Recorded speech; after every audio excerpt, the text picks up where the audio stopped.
Hi, my name is Max. My pronouns are they, them, and I am a harm reduction specialist at Lantern Community Services. And I started this YouTube channel to increase accessibility for folks who either can't read or have difficulty absorbing information from reading. So, this is xylazine in the drug supply. Xylazine, also known as tranq, is found in powders like heroin and fentanyl mostly, and sometimes coke and meth. It's not an opioid, it's a deep sedative like clonidine or ketamine. It starts quickly and makes you fall out hard for about the first hour if you're not used to it.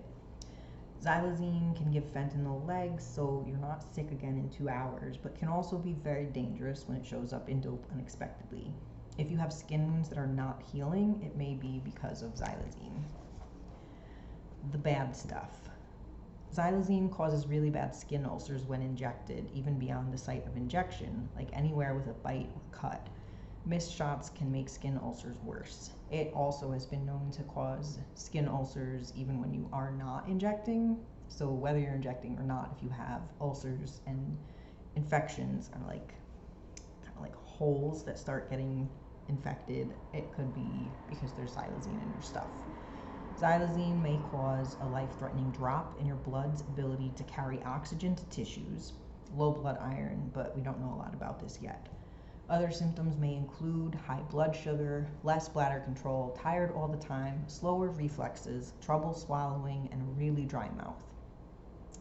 Harm reduction tips. It's best to avoid dope with xylazine in it if you can. Get your drugs tested at a harm reduction program if you can.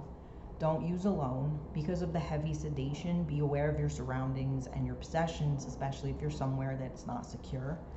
Some harm reductionists think it may be safer to sniff, smoke, or booty bump dope with xylazine because we don't know what other harms this can cause. Try to be in a comfortable seated position. It's important to be in a position that doesn't cut off circulation to your arms and legs. Eat foods that are high in iron if xylazine is in your drug supply. Harm reduction programs can consider testing participants for hemoglobin using handheld devices. Overdose. If someone is unresponsive, it's very, very important to see if they're breathing. If they're taking 10 breaths each minute, keep an eye on them for the next hour. You don't need to use naloxone, Narcan, unless their breathing gets slower.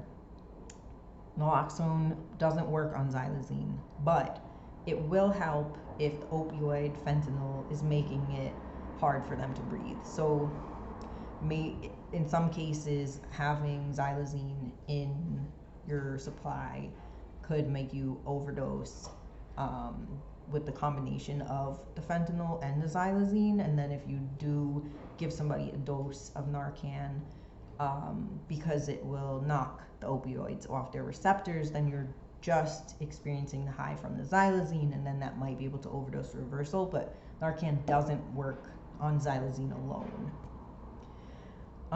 Only if their breathing is slow or shallow, use naloxone the way you normally would, or titrate a lower dose if injectable naloxone. It means just pull up a lower dose if you have the intramuscular syringe one instead of the nose spray.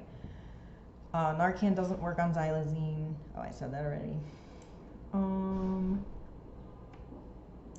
Use the naloxone because they probably have opioids in their system too. They may not become responsive right away, but as long as they're taking 10 breaths per minute, just stay with them and keep checking. Put them in recovery position if you have to leave them. Injecting. Dope that's been cut with xylazine is sometimes darker, browner, chunkier, flakier, and weird smelling. But dope that appears normal, like just regular white powder, however it usually looks for you, can still have xylazine in it. Cooking it twice can help dissolve chunks. After drawing up, wipe off the needle with an alcohol prep pad, let it dry, and then inject. Go as slow and precise as you can. For arms, use a tie and get the vein anchored. Count to 5 before taking the needle out. You want to avoid any leaking outside the vein and into the muscle or tissue. That's what causes the really bad sores, or that's what I mean, they can be caused just by having it in your system, but that like will most likely cause them pretty badly. Short tips, 31G may be higher risk than regular half-inch needles. Muscling and skin popping are extremely high risk for skin problems with xylazine. Try booty bumping or smoking from a hammer pipe. Less injecting means less risk. Wounds and wound care tips. Xylazine wounds can take months or years to heal and may not heal without medical care. Wounds get very goopy with yellow, red stuff. They're swollen. They tend to be most painful at this stage.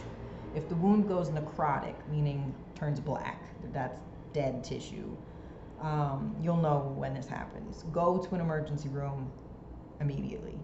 The first step is cleaning the wound and removing some of the dead tissue, and you may need skin surgery. It can appear anywhere there's an opening on your skin, not just where you inject. Try to keep all cuts, wounds, injection sites clean and covered. Disclaimer. Advice in this guide comes from people who use xylazine or have used the tips they contributed. However, there's very little about xylazine that we know for sure, and wound progression in particular can vary widely. The only way to know for sure whether xylazine is in your dope is through drug checking machines, which very few harm reduction programs have. If you're part of a drug user union, harm reduction program, or health department, you can get free drug checking kits for participants through this anonymous mail-in service. It's at streetsafe.supply, and if you're living in one of the buildings I work in, you can come to me if you want to get hooked up with one of these kits, and we'll get one, and then we can mail it out, and they'll check to see if there is xylazine in your supply. And you can just swab the inside of a bag when you're done. You don't have to give up any of your supply. If you are an individual and want to test your own supply by email, you can go to drugsdata.org, and they offer an anonymous service. It costs money. There's a 24/7 Never Use Alone hotline. That is 1-800-484-3731. Again, 1-800-484-3731. For more resources, visit harmreduction.org or come see me.